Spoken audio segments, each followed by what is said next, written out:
In module 1 of chapter 8, we have learned about the second fundamental form of a surface.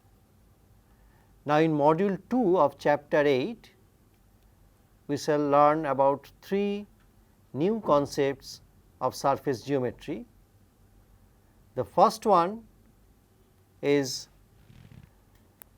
the Gauss formula, second one is the Weingarten formula, and the third one is the third fundamental form of a surface. So, let us start with the Gauss formula.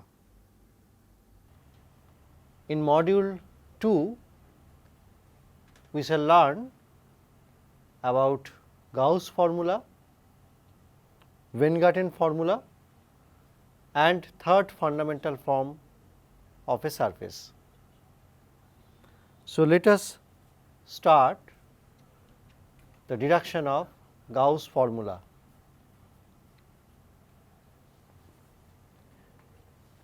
From the earlier module, we have seen that the second fundamental form of a surface is B equals to B alpha beta du alpha du beta, where B alpha beta is equal to minus half chi alpha r beta plus chi beta r alpha.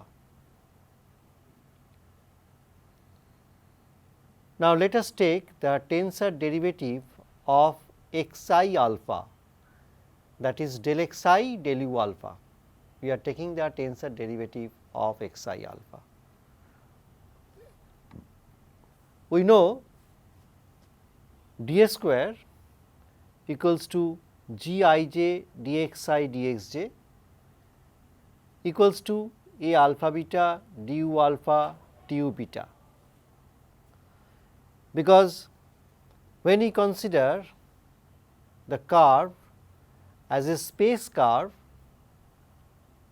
we are taking as arc length d square equals to g I j dxi dxj, and when that curve is considered as a surface curve, we are taking that one as a alpha beta du alpha du beta. Since d square is invariant, so g I j dxi dxj is equal to a alpha beta du alpha du beta.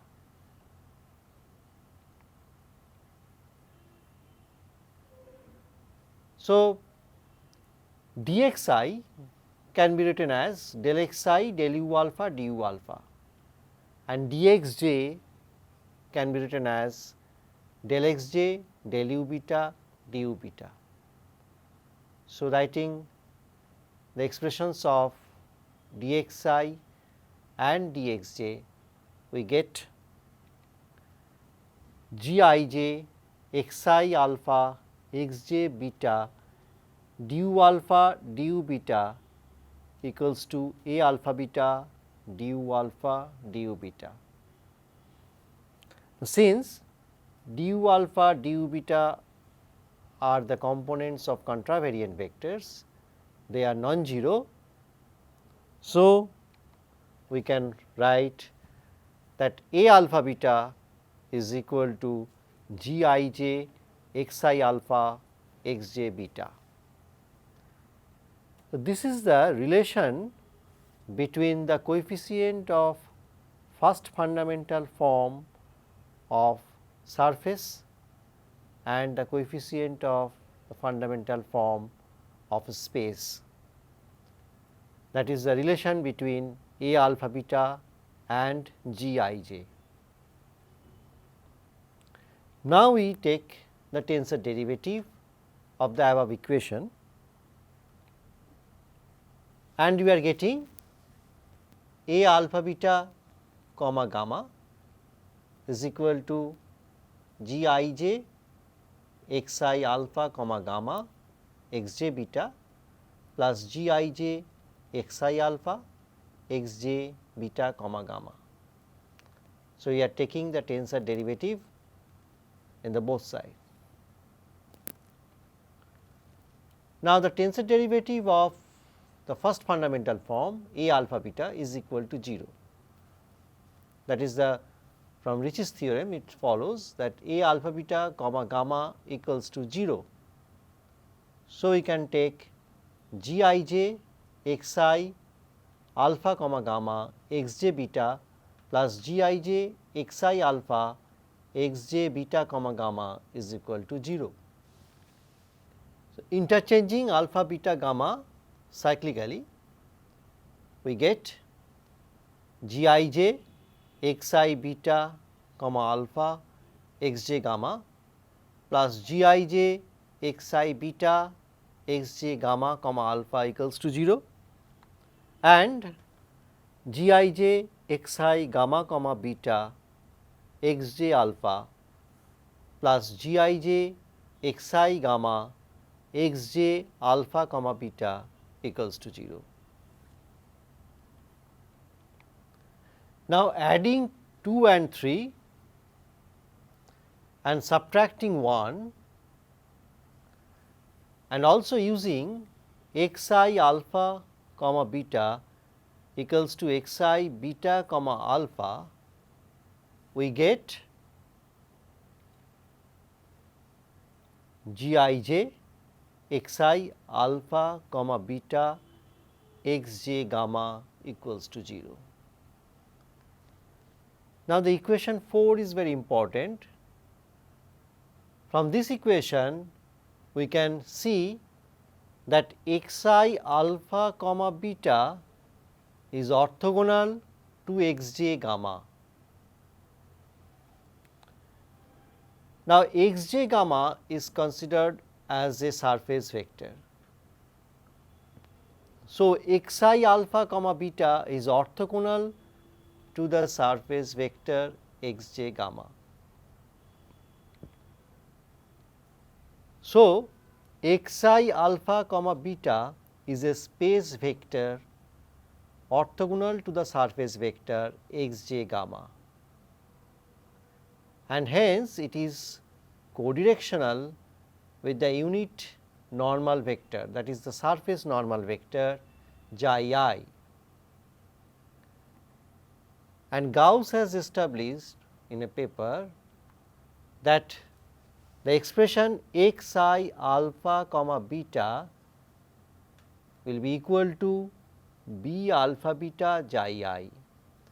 That means, the coefficients of xi I will be b alpha beta. So, x I alpha comma beta equals to b alpha beta xi I is known as Gauss formula.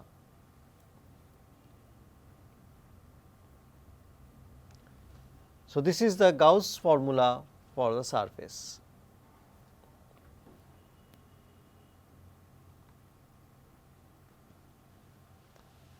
Next, we see the Weingarten formula for the surface. Now, when we see that x I alpha comma beta is codirectional with xi I, then what will be the tensor derivative of xi I? This is the important question where it is solved in the Weingarten formula. Generally, we know xi I comma alpha is equal to del xi I del u alpha plus gamma I j k xi j x k alpha. This is from the definition of tensor derivative.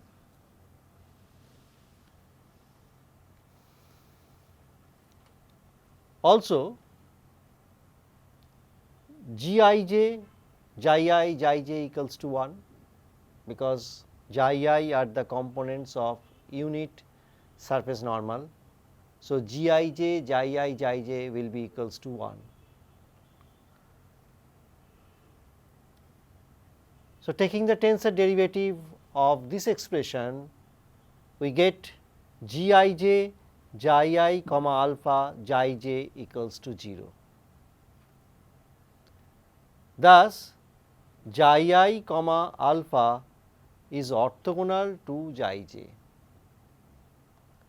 Hence, it lies on tangent plane to the surface.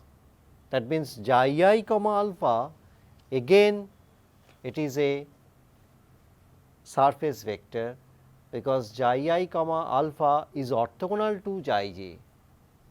So, xi I comma alpha will lie on the surface, that is, it lies on tangent plane to the surface. So, it can be expressed linearly in terms of xi alpha. So, xi I comma alpha can be expressed linearly in terms of xi alpha. That means, xi I comma alpha equals to C beta alpha xi beta, because xi I comma alpha is co-directional with xi beta. And this C beta alpha are the coefficients of xi beta, and this C beta alpha to be determined from the equation 5 in the following way. We know that g I j x I alpha comma beta x j gamma equals to 0. From the previous expression we have obtained this one. Now, using Gauss formula we get g I j b alpha beta xi I x j gamma equals to 0, because x I alpha comma beta is equal to b alpha beta xi I. Now, since b alpha beta is not equal to 0, so g I j xi I x j gamma equals to 0. From the above expression we can see this one.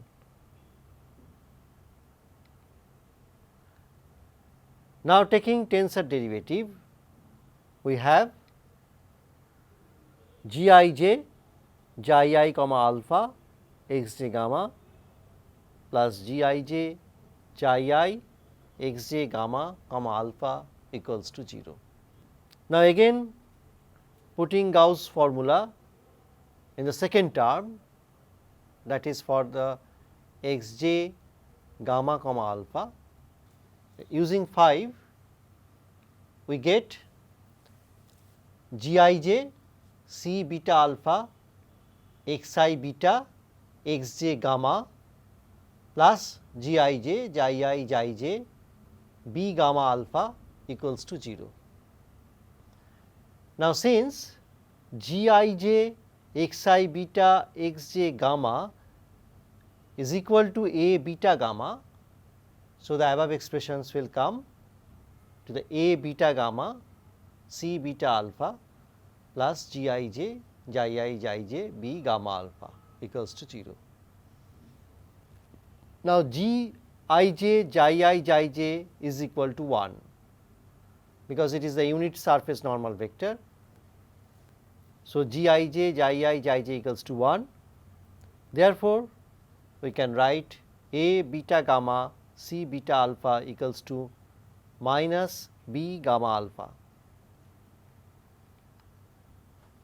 Now, taking the inner product with a gamma rho in the both sides, we get a gamma rho a beta gamma C beta alpha equals to minus a gamma rho b gamma alpha, which implies C rho alpha equals to minus a gamma rho b gamma alpha. Therefore, xi I comma alpha equals to C rho alpha x I rho, and that can be written as xi I comma alpha equals to minus a gamma rho b gamma alpha x I rho. The above equation is known as Weingarten formula. In module 2 of chapter 8, we have learned two new concepts of surface geometry.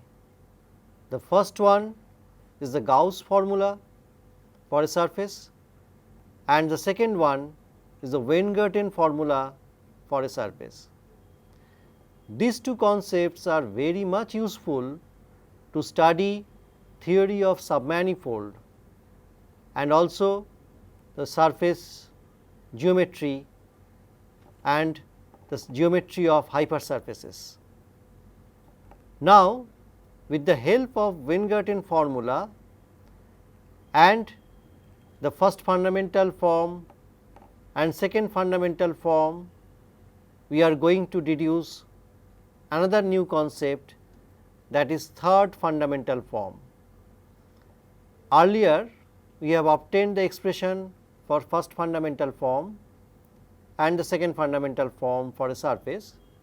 So, now we are going to deduce the third fundamental form for a surface. So, let us see how we are deducing that one. So, now in this section we shall deduce the third fundamental form for a surface.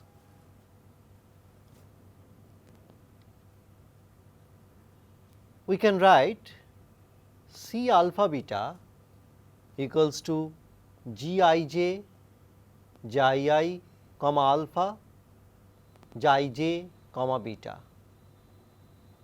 So, you are expressing C alpha beta in this way.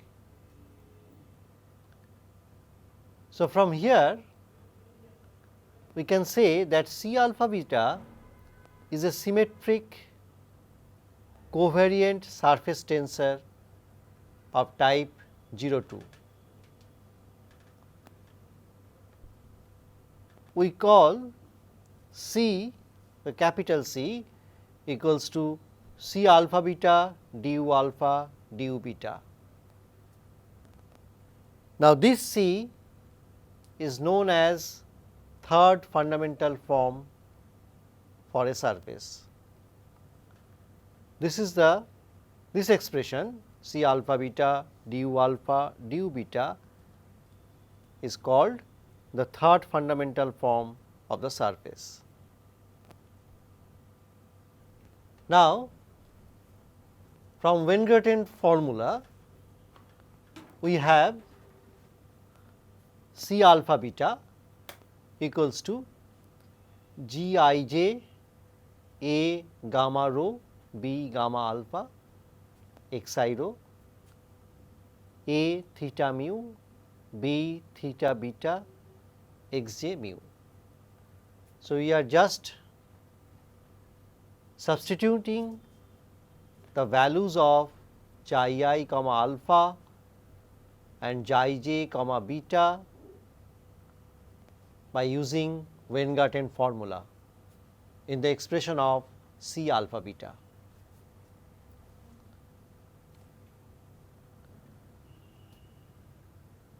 Now, G I j x I rho x j mu will give us A rho mu. So, in the first part we are writing that one, that A rho mu A gamma rho B gamma alpha A theta mu B theta beta. So, above expression reduces to this one. So, C alpha beta is the inner product of the second fundamental forms and the reciprocal tensor of the first fundamental form, that is C alpha beta is equal to B alpha gamma A gamma theta B theta beta. Thus, we can say that C alpha beta is nothing but the product of the second fundamental form and first fundamental form, rather it is the reciprocal tensor of the first fundamental form. So, C alpha beta du alpha du beta is the expression for third fundamental form, and we have also obtained the expression of C alpha beta, which is the product of the second fundamental form and the reciprocal tensor of the first fundamental form. In module 2 of chapter 8, we have learned 3 new concepts about surface geometry. First one is the Gauss formula for a surface. Second one is the Weingarten formula for a surface, and the third one is the third fundamental form for a surface. Gauss formula and Weingarten formula are very useful for theory of submanifolds and geometry of the hypersurfaces. So, these concepts can be extended to higher dimensions. In our earlier chapters, we have seen about the first fundamental form and second fundamental form of a surface. So, here we have deduced the third fundamental form for a surface and express the coefficient of third fundamental form in the terms of the coefficients of second fundamental form and the reciprocal tensors of the first fundamental form. So, with these things we end this module.